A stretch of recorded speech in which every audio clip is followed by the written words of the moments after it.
1930년대 초 미국의 여행자 보험 회사인 트래블러스 보험사에 근무하고 있었던 허버트 하인리라는 사람이 있었습니다.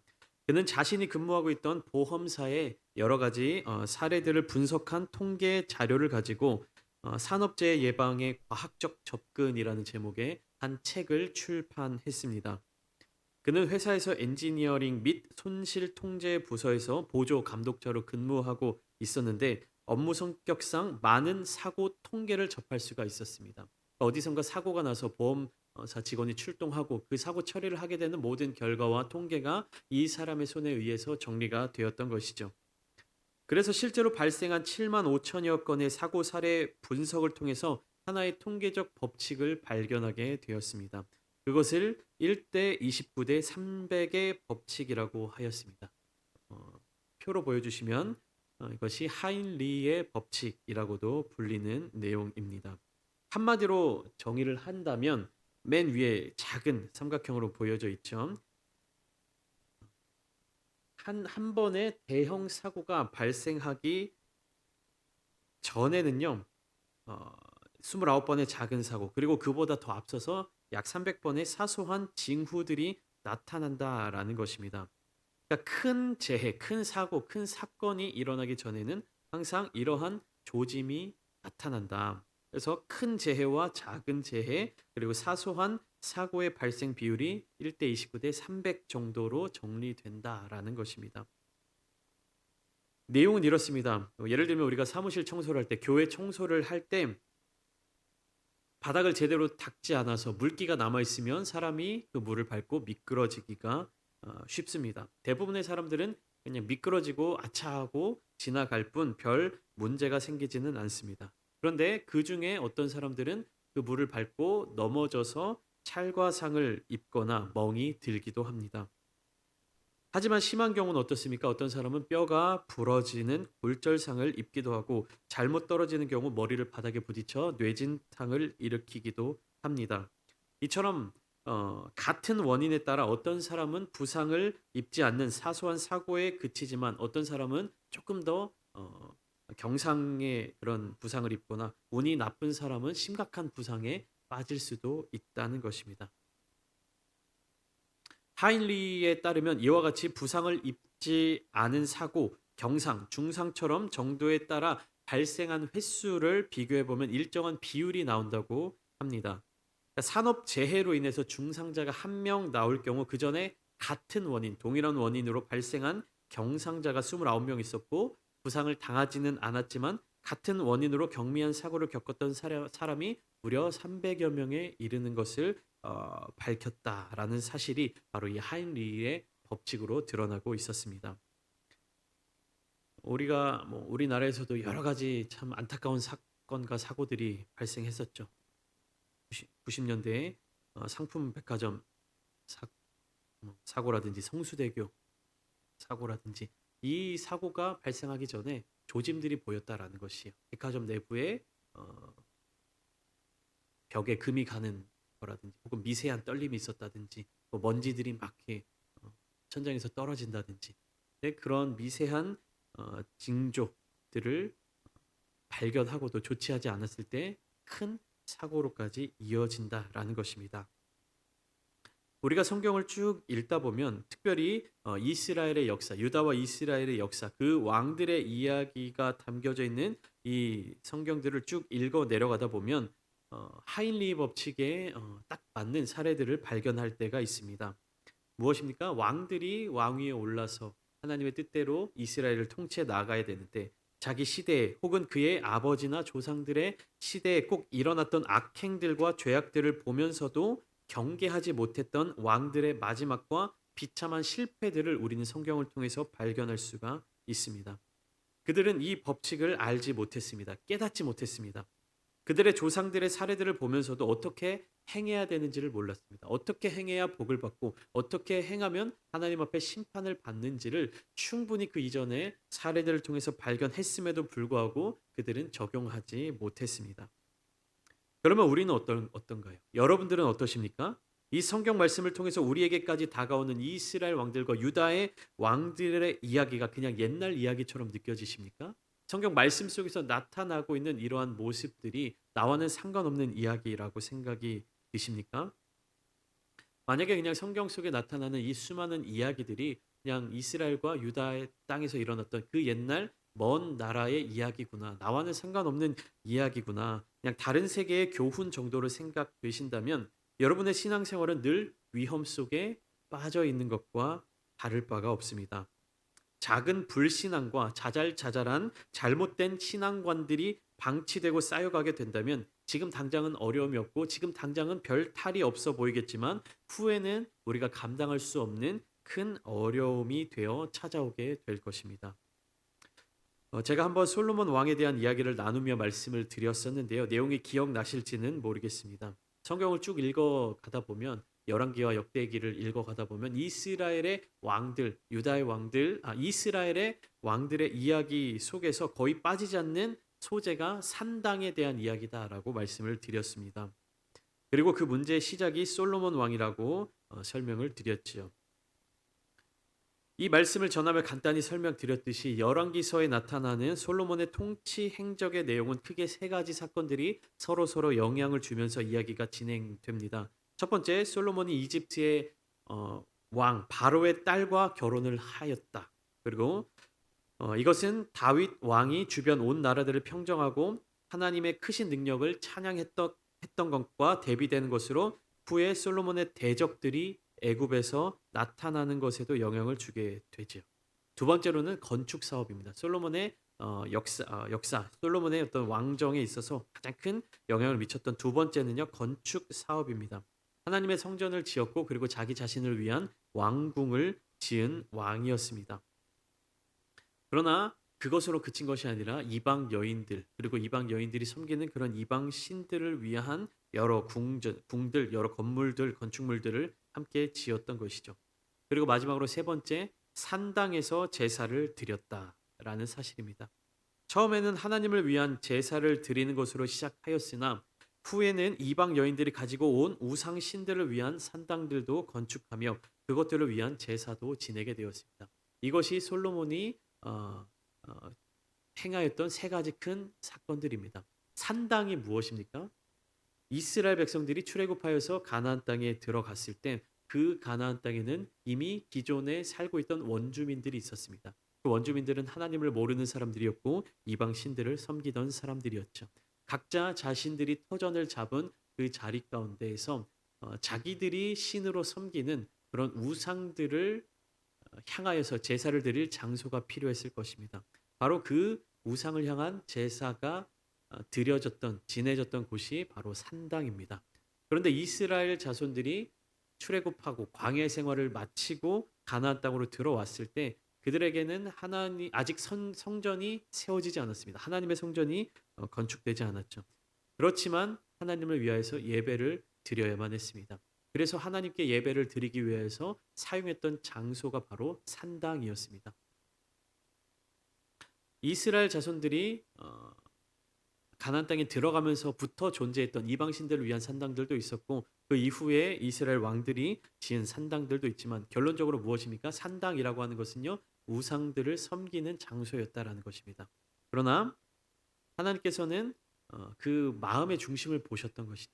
예배하고 싶지만 예배드릴 장소가 없었기 때문에 그런 산당을 빌려서 예배를 드리는 것도 하나님께서는 기쁨으로 받아주셨습니다. 그러나 이방 나라, 이방 민족, 이방의 우상의 문화들이 사라지지 않고 하나둘씩 받아들이게 되고 이스라엘 사람들의 자리 가운데 자리를 잡게 되니까 어떻게 되는 겁니까? 이런 자잘자잘한 사건들이 쌓이게 되어 결국에는 하나님께서 솔로몬을 버리시고 그에게서 열 지파를 다시 거두어 가시는 사건이 일어나게 되는 것입니다. 솔로몬이 얼마나 위대한 왕이었습니까? 하나님께 사랑받은 자였습니다. 그러나 그가 그의 평생의 삶의 자리 가운데 작은 실수, 작은 죄들, 그가 가볍게 여겼던 것들을 정리하지 않고 그것들을 예방하지 못하게 되니까 결국에는 하나님께서 주셨던 그 왕권을 다시금 빼앗기는 결말을 맞이하게 되었던 것입니다. 하나님께서 솔로몬에게서부터 열 지파를 다시 거두어 가실 때 택하여 사용하신 사람이 바로 여로보암이었습니다. 하나님께서는 사울과 다윗에게 사무엘 선지자를 보내셨던 것과 같이 여로보암에게도 선지자를 보내어서 왕으로 세워 주셨습니다. 그러니까 선지자를 보내셨다는 의미는요, 하나님께서 그 사람을 통해서 하실 일을 계획하시고 그 뜻을 전달하신다는 의미입니다.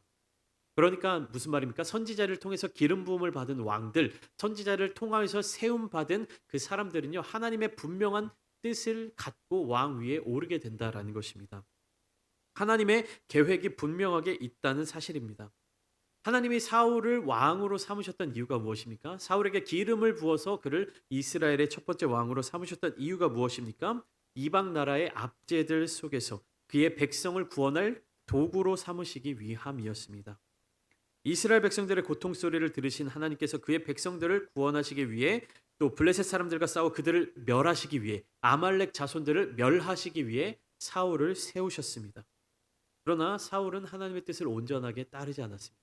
그들을 진멸하는 것, 그들을 모두 죽이고 그들이 가진 모든 재산들도 다 불태워버리는 것이 하나님의 뜻이었는데 사울은 그 뜻에 순종하지 않았습니다. 작은 것에 순종하지 않고 그런 순종하지 못한 불순종이 모이게 되니 어떻게 됩니까? 사울은 비참한 죽음을 맞이하게 될 수밖에 없었던 것이죠. 그때 하나님께서는 사울을 버리시고 사무엘을 보내 다윗에게 새롭게 기름을 부어 주셨습니다. 다윗이 기름 부음을 받고 난 뒤 처음으로 한 일이 무엇입니까? 골리앗을 죽인 일입니다. 성경을 쭉 읽다 보면 사무엘이 다윗에게 기름을 부은 뒤에 다윗이 가장 먼저 한 일이 골리앗을 죽인 일이었습니다. 그리고 다윗은 왕이 된 이후에 그의 왕국을 다스리며 블레셋과 아말렉을 진멸하고 이웃 이방 나라들을 정복해 나갔습니다. 하나님께서 기름을 부어 세우신 그 뜻을 온전히 순종하며 살았던 사람이라는 것이죠. 다시 오늘 본문 여로보암의 이야기로 돌아와 보겠습니다. 여로보암이 하루는 예루살렘 성을 나오다가 실로에 거하던 선지자 아히야라는 사람을 만났습니다. 여로보암이 선지자를 만난 것은요, 오늘 본문 이전에 있습니다. 열왕기상 11장 11절에서 솔로몬에게 하신 말씀이 이루어지기 시작했다는 것을 의미합니다. 11절 말씀 제가 읽어드리겠습니다. 여호와께서 솔로몬에게 말씀하시되 내게 이러한 일이 있었고 또 내가 내 언약과 내가 내게 명령한 법도를 지키지 아니하였으니 내가 반드시 이 나라를 내게서 빼앗아 내 신하에게 주리라. 여기에서 하나님께서는요, 솔로몬에게 이러한 일이 있었고 내가 내 언약과 법도를 지키지 않았다라고 분명하게 말씀하셨습니다. 이 부분은 하나님께서 직접 솔로몬에게 나타나셔서 다른 신을 따르지 말라고 명령하신 것을 생각나게 하신 것입니다. 솔로몬이 하나님을 잘 따르다가 말년에 갑자기 잘못된 길로 빠져서 죄를 지었을 때 하나님이 즉시 그를 심판하시고 그를 버리신 것이 아니라 솔로몬이 잘못된 길로 빠지거나 우상 숭배의 위험에 빠지려는 모습들이 보이기 시작할 때부터 하나님께서는 미리 솔로몬을 찾아오 주셨던 것이에요. 그러니까 우리가 오해하면 안 되는 것이 솔로몬이 지혜의 왕으로서 하나님의 사랑받은 왕으로서 잘 지내다가 말년에 잠깐 실수를 한 것이 아니라 그는 계속해서 그의 길을 걸어가고 그 길로 향해서 가고 있었습니다.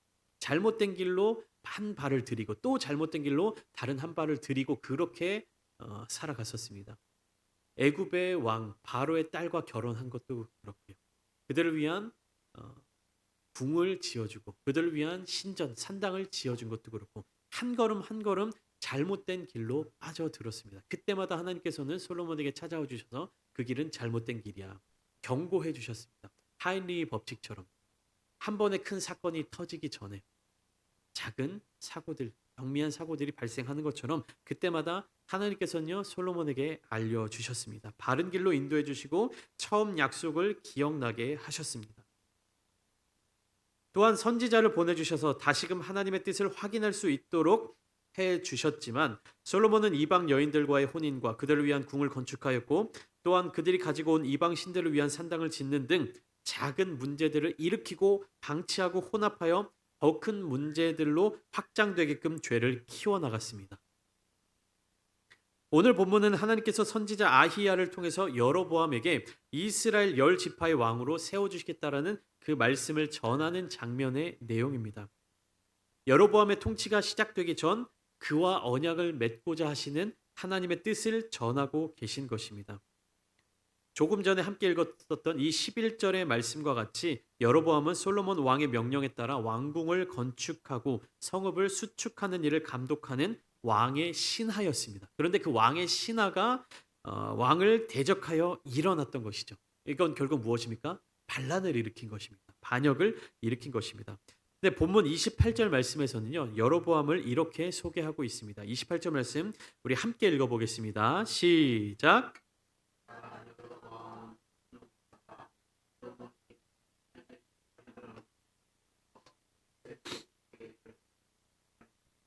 자, 이 사람 여로보암은 큰 용사다. 그리고 솔로몬은 이 청년의 부지런함을 보고 세워서 이를 감독하게끔 만들었다라고 이야기합니다.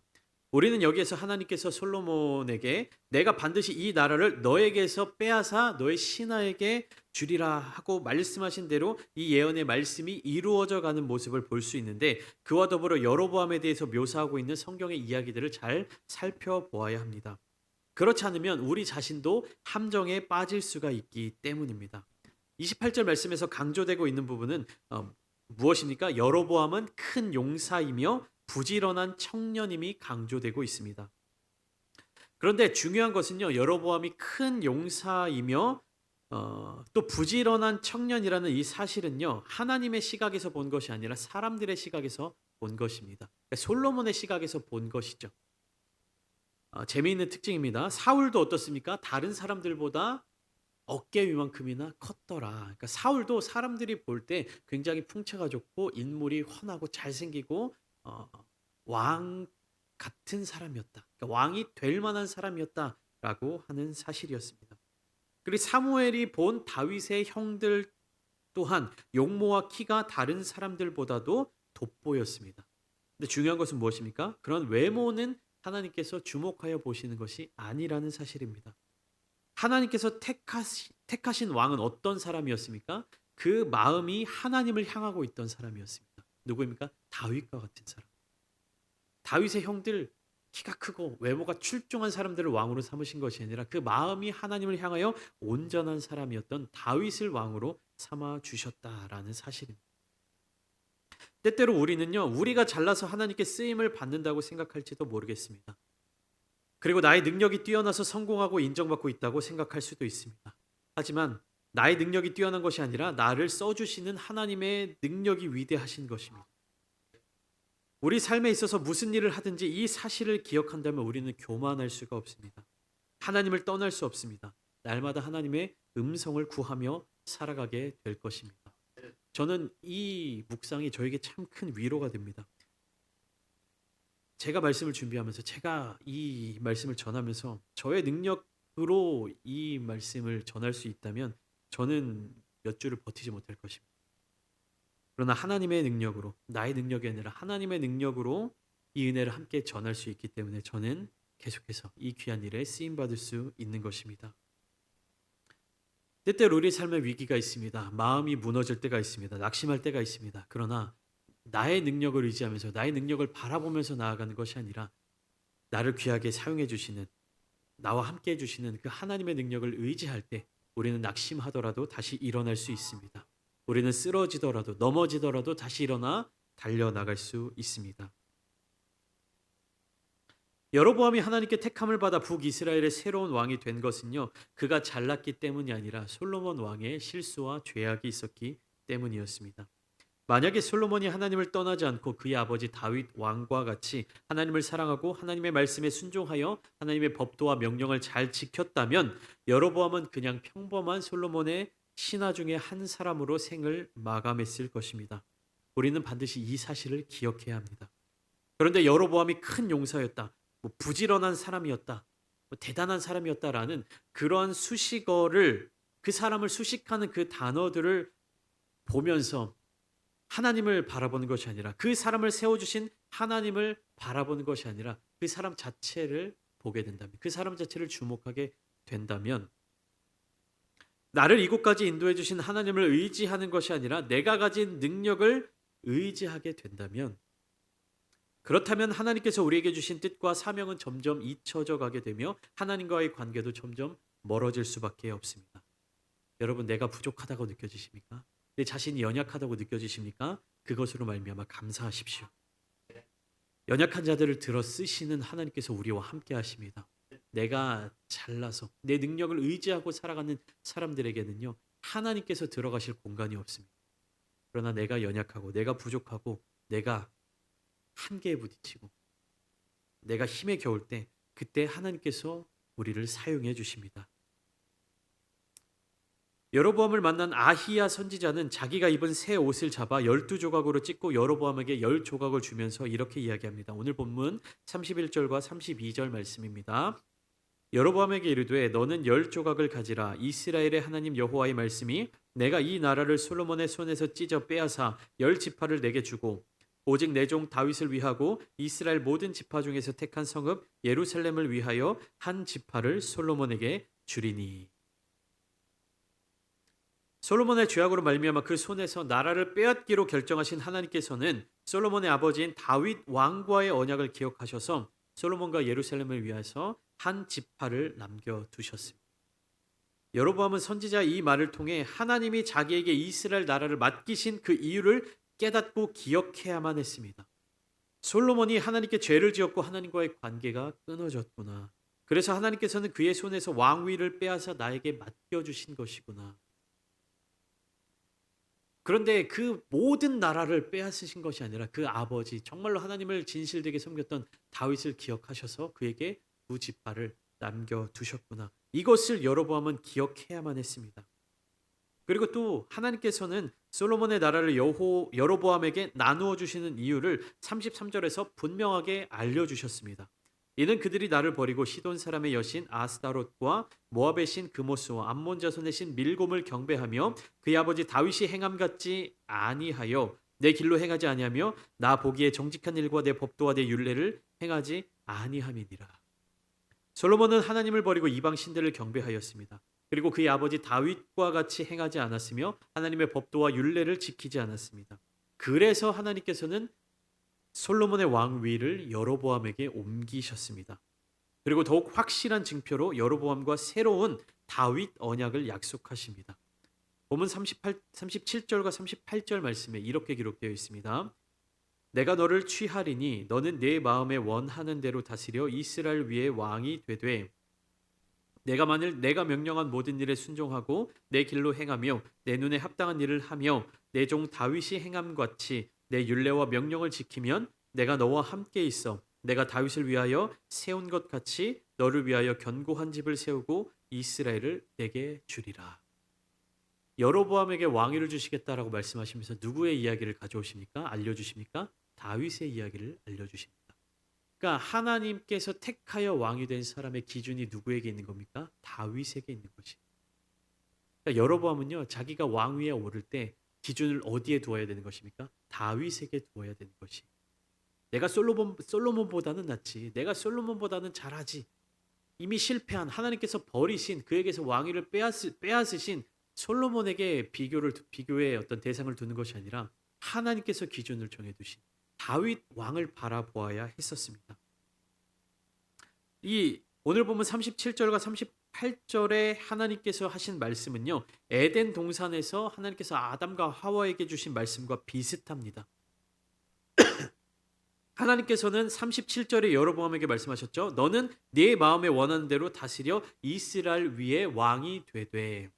그러니까 네가 이스라엘의 왕이 되어서 너의 뜻대로 이스라엘을 다스려 가라라고 말씀하셨습니다. 창세기 2장에서 하나님께서는 아담을 지으시고 이렇게 말씀하셨습니다. 창세기 2장 16절입니다. 여호와 하나님이 그 사람에게 명하여 이르시되 동산 각종 나무의 열매는 내가 임의로 먹되. 무엇입니까? 본문 37절과 비슷하죠. 네가 마음에 원하는 대로 다스려 이스라엘 위에 왕이 되되. 이 말씀하고 동산 각종 나무의 열매는 네가 임의로 먹되. 네가 마음대로 먹어라. 이 말씀이 비슷하죠. 에덴 동산의 모든 열매는 마음대로 먹어라. 그러나 그 뒤가 중요합니다. 다 먹어도 되지만 무엇입니까? 선악을 알게 하는 나무의 열매는 먹지 말아라. 그것은 먹으면 안 된다. 이것은 하나님께서 기준을 세워두신 것입니다.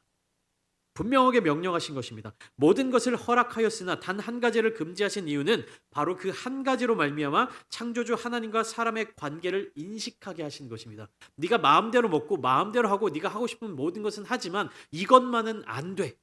왜 안 됩니까? 그 기준을 세워 주신 분이 누구십니까? 하나님. 그러니까 내가 이 동산의 나무를 선악을 알게 하는 나무 열매를 나무를 바라볼 때마다 그 명령을 내려 주신 하나님을 기억하게 되는 거예요. 만약에 하나님께서 선악과조차도 그냥 제한 없이 아담에게 모든 것을 먹어라라고 이야기를 한다면 아담은 어디에서 하나님의 권위, 나를 지으신 하나님의 영역을 기억할 수 있을까?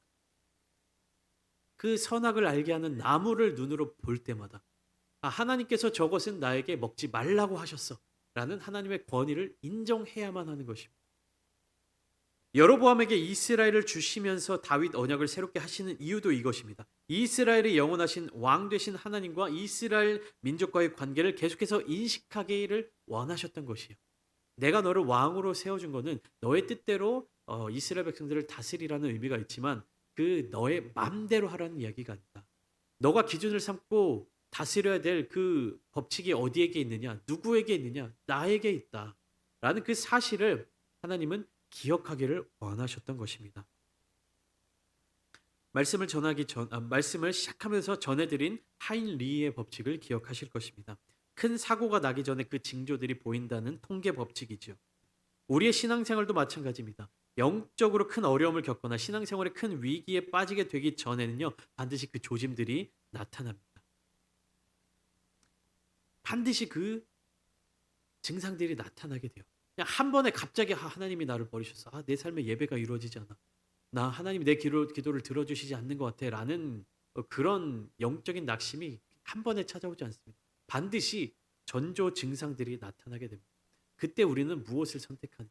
그때 우리는 어떠한 결정을 내리느냐? 우리가 예배 생활에, 우리가 기도 생활에, 우리가 말씀 생활에 충실하지 못할 때 반드시 그 미미한 조짐들이 나타나게 됩니다.